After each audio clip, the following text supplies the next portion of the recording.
Okay, Assalamualaikum. So hari ini saya akan berkongsi bagaimana menghasilkan pivot table dalam Excel. Ya, ini kita spesifik kepada untuk analisa data.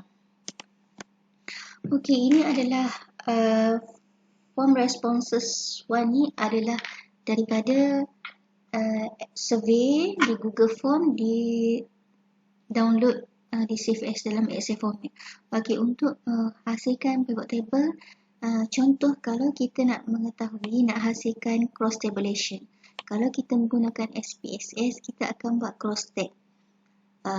Silang antara mana-mana yang kita nak. Okay, contoh saya ambil sekarang, kita nak tahu kategori pelajar yang tidak berpuas hati untuk, contoh, yang tidak berpuas hati menggunakan buku bercetak, atau yang tidak puas hati menggunakan memberi jawapan kepada ibu atau sebagainya. So sekarang kita ambil UMPR.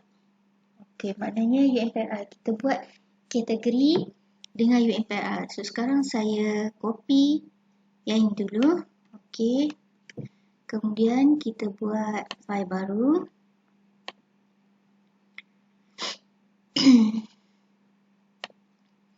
Kemudian kita paste. Dan balik kepada yang asal tadi, kita nak tengok kategori. So saya copy. Kemudian pergi kepada yang baru. Okey. Contoh dua ni kalau kita nak kan.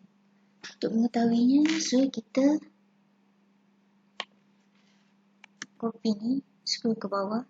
Pastikan dalam table setiap row dan kolom ni tidak ada yang kosong, blank. Kalau tak, kita kena cleaning data lah. Macam ni saya anggarkan data dah clean. Okay. Saya buat step by step. Okay. Kita ada 200 responden, 240. So kita buat sampai kat sini. Kemudian tekan insert pivot table. Kemudian okey, ni dia dah bagi 241. Lepas tu existing atau new worksheet. Kalau belum ada, kita akan buat new worksheet dan kita klik OK.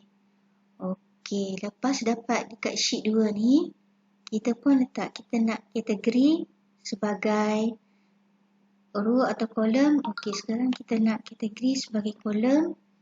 Satisfaction level kat row. Kemudian value kita nak adalah kategori. Okey, sekarang tengok dia punya. Saya buat semula. Okey. Saya buat semula. Ini adalah, okey, ni kosong. Kemudian kita nak kolom atau row apa? Row apa yang kita nak jadi main dia? Okey, sekarang main dia saya nak satisfaction. Sebab saya nak tahu staff mana yang tidak berpuas hati terhadap satu perkhidmatan kita, terhadap perkhidmatan yang MPR.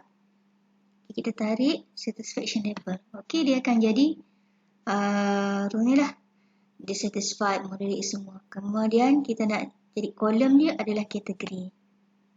Tarik. Kemudian kita nak nilai dia ni kosong kan, tak ada nilai. So kita tarik apa yang kita nak. Tadi kategori juga sebagai nilai dia mengikut kategori kan. Okey, sekarang kita dah nampak tabelnya adalah contoh yang tidak berpuas hati terhadap UMPR adalah seramai 4 orang, iaitu 1 undergraduate, 1 academic staff. Okey, kemudian yang sangat berpuas hati adalah academic staff dengan postgraduate, undergraduate pun ramai juga. Moderate, never use, kita tengok berapa ramai yang tak pernah menggunakan, seramai 68 orang. Dan kategori akademik pun tak pernah, dan akademik, postgrad. Jadi daripada data tersebut, contoh kalau kita bagi data ni kepada Puan Farina, dia akan tahu, dia nak tahu detail, dia boleh pergi tengok demographic background atau pensyarah mana, bagaimana yang tidak pernah guna, kenapa. Kita boleh terus jawab persoalan mereka, kenapa mereka tidak pernah guna. Kalau staf akademik tu, kenapa mereka tidak guna UMPR. Okey, Sekarang inilah saya nak bagi contoh. Nak contoh lagi ke? Yang pertama untuk menggunakan pivot table selain kalau kita tak nak install SPSS. Okey, harap dia membantu. Terima kasih.